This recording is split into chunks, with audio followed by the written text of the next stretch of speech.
بسم اللہ الرحمن الرحیم۔ میں ہوں پروفیسر شیراز ساگر اور آپ دیکھ رہے ہیں میرا چینل رخسار اکیڈمی۔ عزیز طلبہ، آج 11ویں جماعت کے اردو کے سلیبس میں موجود چھٹی نظم برسات کو پڑھیں گے، جس کے شاعر ہیں اختر شیرانی۔ آج اس نظم پر پہلا لیکچر ہوگا، جس میں شاعر کا تعارف کروایا جائے گا اور پہلے 2 اشعار کی تشریح کی جائے گی۔ تو سب سے پہلے دیکھتے ہیں کہ اختر شیرانی کون تھے۔ اختر شیرانی کا اصل نام محمد داؤد خان تھا۔ والد professor Hafiz Mahmood Khan Sherani oriental college Lahore میں فارسی کے استاد تھے۔ اختر کو بچپن سے ہی شاعری کا شوق تھا۔ منشی فاضل کا امتحان پاس کیا، لیکن والد کی کوشش کے باوجود کوئی اور امتحان پاس نہ کر سکے اور شعر و شاعری کو مستقل مشغلہ بنا لیا۔ رسالہ ہمایوں اور سہیلی کی ادارت کے بعد رسالہ انقلاب نکالا، پھر رسالہ خیالستان نکالا اور پھر رومان جاری کیا۔ رسالہ شاہکار کی ادارت بھی تھی۔ اردو شاعری میں اختر پہلا رومانی شاعر ہے جس نے اپنی شاعری میں عورت سے خطاب کیا۔ عالم جوانی میں ہی اختر کو شراب نوشی کی لت پڑ چکی، جو آخرکار جان لیوا ثابت ہوئی۔ تمام عمر لاہور میں گزری اور آخرکار لاہور میں ہی انتقال ہوا اور میانی صاحب میں دفن ہوئے۔ اختر شیرانی کو رومانی نظم نگار کی حیثیت سے شہرت حاصل ہوئی، لیکن ان کے شعری مجموعوں میں غزلوں کی کمی نہیں۔ اگر چند رباعیوں اور کچھ ماہیوں کو نظر انداز کر دیا جائے تو ان کا شعری مجموعہ طیور آوارہ صرف غزلوں پر مشتمل ہے۔ اختر شیرانی کی غزلوں میں روایتی مضامین جا بجا دکھائی دیتے ہیں اور بیشتر نظموں میں باندھے گئے مضامین بھی غزلوں میں در آتے ہیں۔ ان کی غزلوں کا نمایاں حصہ خمریات سے مزین ہے۔ تو آئیے اب نظم کی جانب بڑھتے ہیں۔ برسات۔ گھٹاؤں کی نیلی فام پریاں افق پہ دھومیں مچا رہی ہیں، ہواؤں میں تھر تھرا رہی ہیں، فضاؤں کو گدگدا رہی ہیں۔ تو عزیز طلبہ، یہ برسات نظم کا پہلا شعر، کچھ اس کے مشکل الفاظ کے معنی بھی بتاتا چلوں۔ گھٹا جو ہے گہرے بادل کو کہتے ہیں۔ نیلی فام کا مطلب ہوتا ہے نیلے رنگ۔ افق جو ہے آسمان کو بھی کہتے ہیں، لیکن در حقیقت وہ مقام جہاں زمین و آسمان ملتے ہیں اس کو افق کہتے ہیں۔ دھوم مچانا، شور مچانا۔ تھر تھرانا کا مطلب رقص کرنا یا کانپنا۔ مفہوم ہے کہ آسمان پر گھٹائیں اس طرح چھائی ہوئی ہیں گویا کہ نیلی پریوں نے ہنگامہ برپا کر رکھا ہو اور ہوا میں رقصاں یہ پریاں فضاؤں میں چھیڑ چھاڑ کر رہی ہیں۔ تو اہم نکات کے ساتھ بات کرتے ہیں جی۔ سب سے پہلی بات کہ شاعر نے اس نظم میں، اس کا کیونکہ عنوان ہی برسات ہے تو یقیناً برسات کے بارے میں ہی بات ہوگی۔ اس میں برسات کی منظر کشی کی گئی ہے اور بڑی ہی عمدگی کے ساتھ کی گئی ہے۔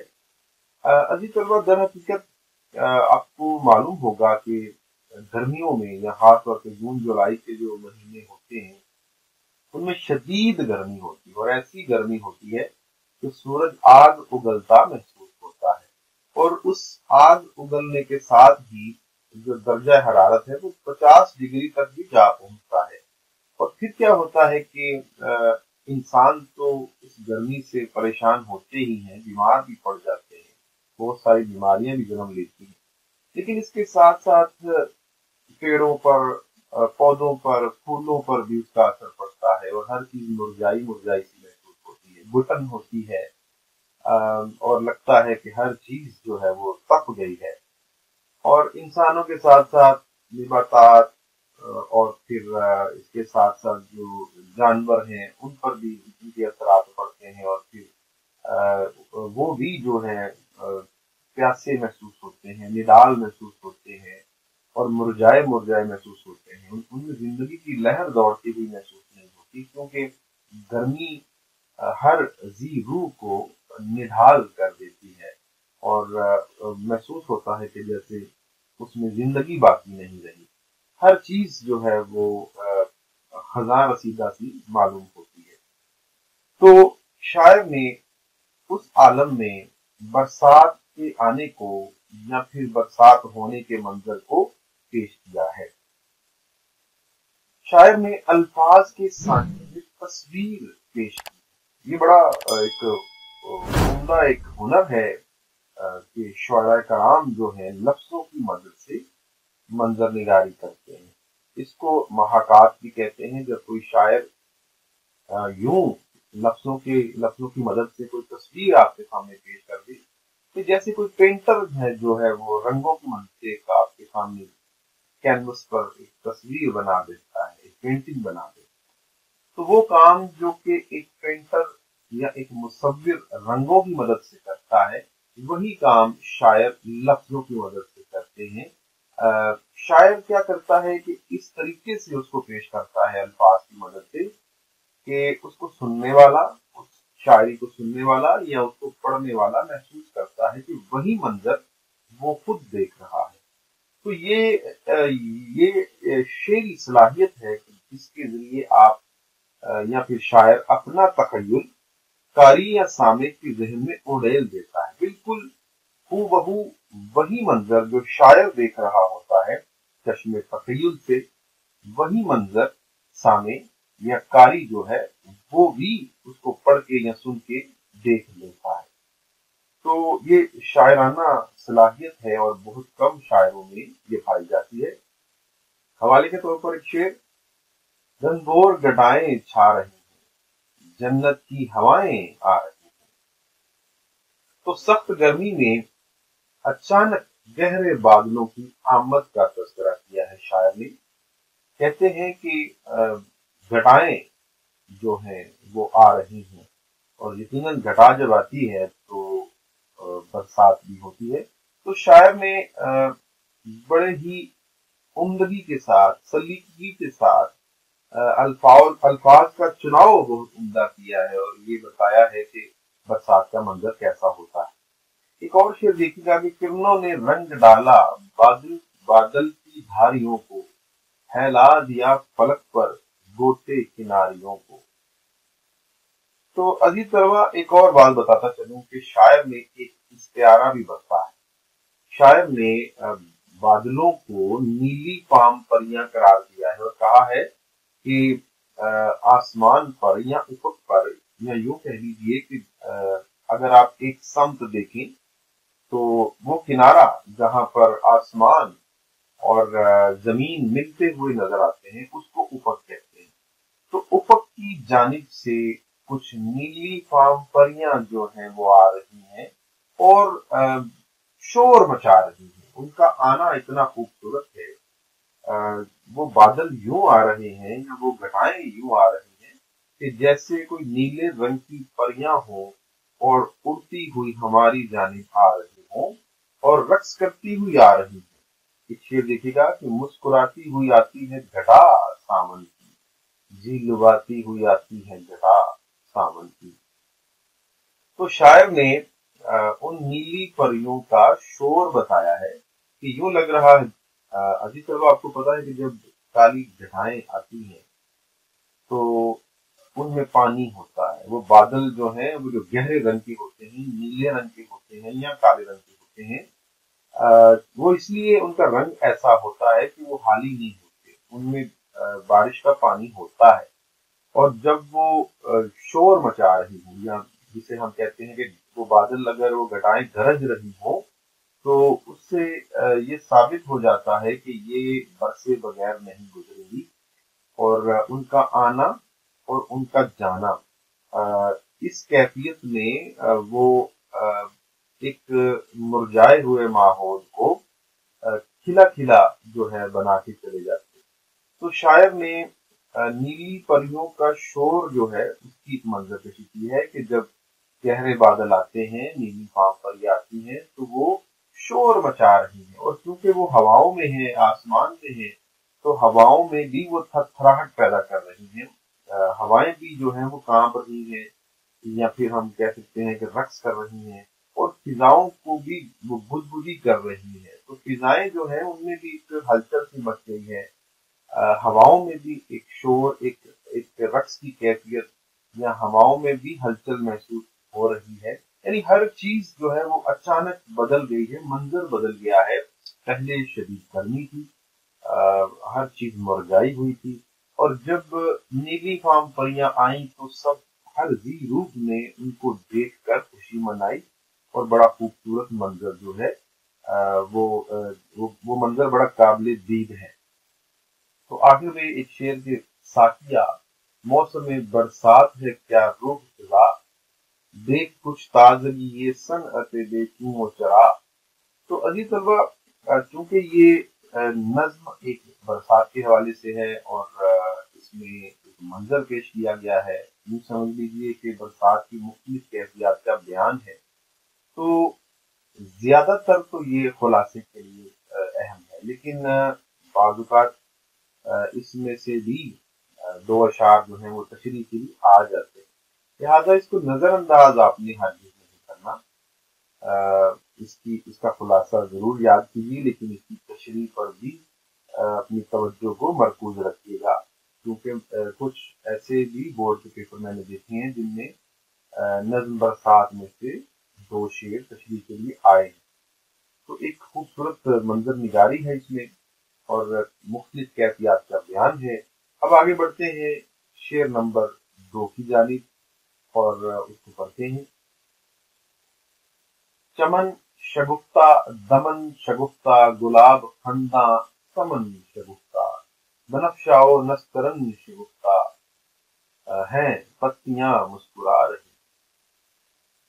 تو چمن باغ کو کہتے ہیں، شگفتہ کا مطلب ہوتا ہے خوش یا مسکراتا ہوا، اگرچہ یہ نام بھی ہے لیکن اس کا لفظی مطلب ہے مسکرانا یا کھل جانا بھی آپ کہہ سکتے ہیں۔ دمن کا مطلب میدان، خنداں کا مطلب مسکرانا، ہنسنا بھی آپ کہہ سکتے ہیں۔ سمن یاسمین کو کہتے ہیں یا چمیلی کے پھول کو کہتے ہیں۔ بنفشہ ایک خوشبودار پھول کا نام ہے۔ نسترن بھی ایک پھول ہے جو کہ سفید رنگ کا اور بڑا خوبصورت پھول ہے۔ تو اس کا مفہوم یہ ہے کہ برسات نے باغ کا ماحول انتہائی خوشگوار بنا دیا ہے، گلاب، یاسمین، بنفشہ اور نسترن کھل گئے ہیں، اور پھولوں کی پتیاں بھی مسکرا رہی ہیں۔ تو اہم نکات میں دیکھتے ہیں کہ اس میں ایک صنعت کا استعمال ہوا ہے جسے صنعت تکرار کہتے ہیں۔ اگر ایک ہی لفظ کو بار بار دہرایا جائے، اس کی تکرار آ جائے، تو ہم کہہ سکتے ہیں کہ شاعر نے صنعت تکرار سے کام لیا ہے، اور بعض اوقات تکرار جو ہے وہ اچھی نہیں بھی لگتی، لیکن اس شعر میں تکرار، شگفتہ لفظ کی تکرار جو ہے اس کی خوبصورتی میں اضافہ کر رہی ہے۔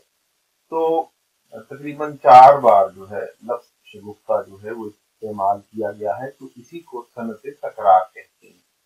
پھر جیسے میں نے پہلے بتایا تھا کہ شاعر نے برسات آنے کے منظر کو اور آنے کے بعد جو مختلف برسات کی کیفیات ہیں ان کی عکاسی کی ہے، اور ایک طرح سے مظاہر فطر جو ہے ان کی منظر کشی کی ہے۔ تو برسات آئی، بادل آئے، گہرے بادل، پریوں جیسے بادل، جنہوں نے ہواؤں کو، فضاؤں کو گدگدا دیا، اور ان کو دیکھ کر لگتا تھا کہ جیسے وہ رقص کر رہے ہوں، جیسے وہ تھر تھرا رہے ہوں اور ہر چیز کو گدگدا رہے ہوں۔ اب اس کے بعد جب بارش شروع ہو جاتی ہے تو پھر کیا ہوتا ہے؟ جب بارش ہوتی ہے تو ہر طرف بہار کا سماں ہوتا ہے۔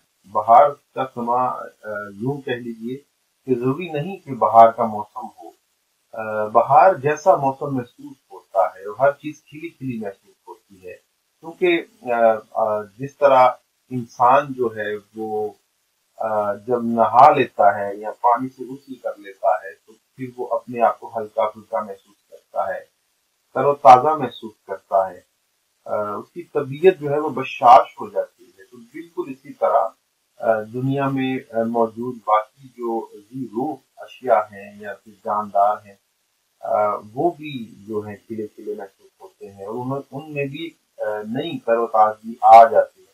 اور اگر موسم انتہائی گرم ہو تو پھر تو بارش جو ہے وہ ایک نعمت محسوس ہوتی ہے، ایک رحمت محسوس ہوتی ہے، اور ایک یوں سمجھ لیجیے کہ جس طرح ایک انتہائی گرم ہوا کے ساتھ ایک ٹھنڈی ہوا کا جھونکا آ جائے تو بالکل ایسے ہی لگتا ہے کہ جب ایک عرصے بعد بارش آئے اور وہ گرمی کا موسم ہو تو پھر یقیناً وہ بہار کا سما ہی ہوتا ہے۔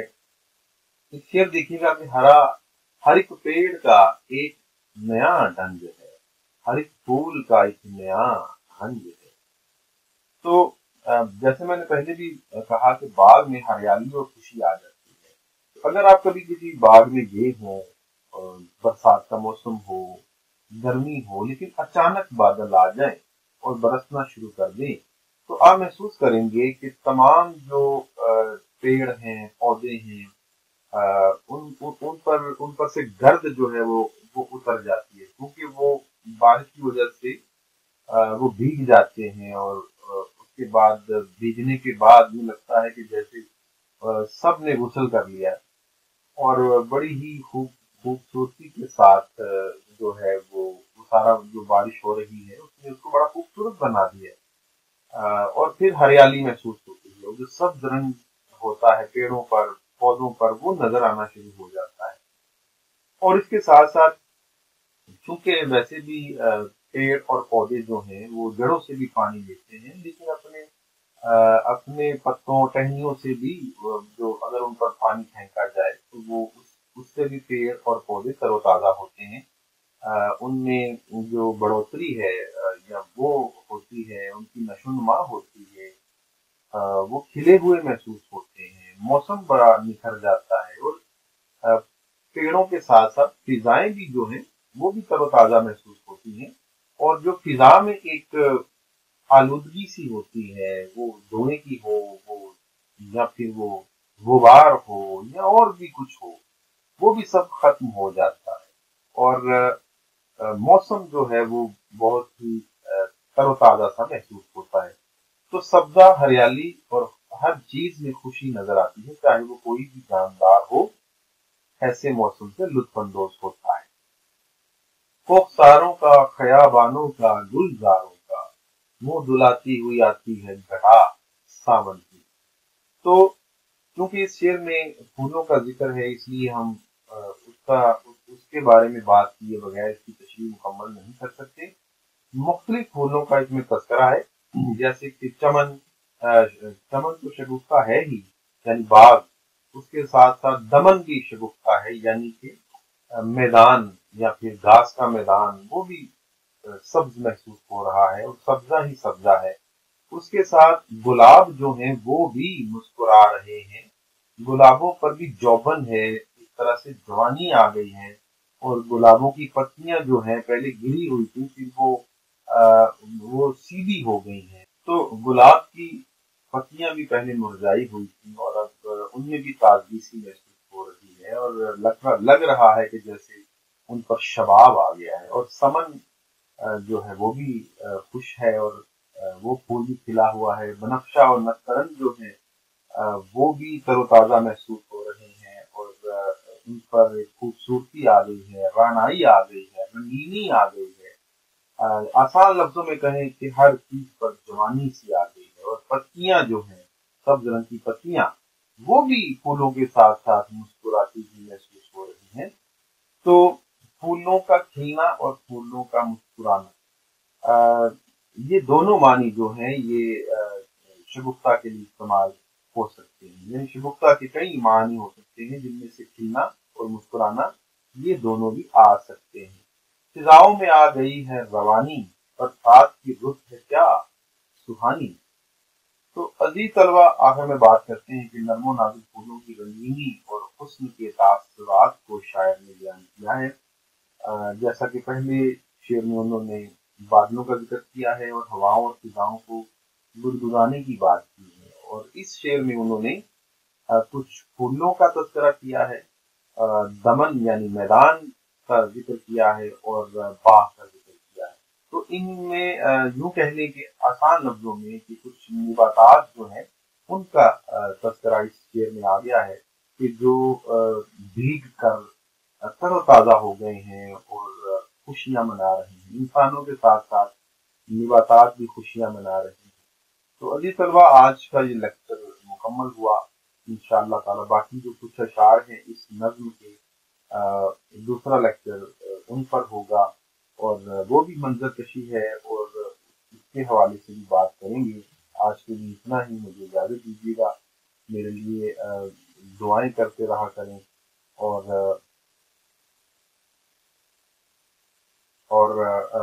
اگلے لیکچر کا انتظار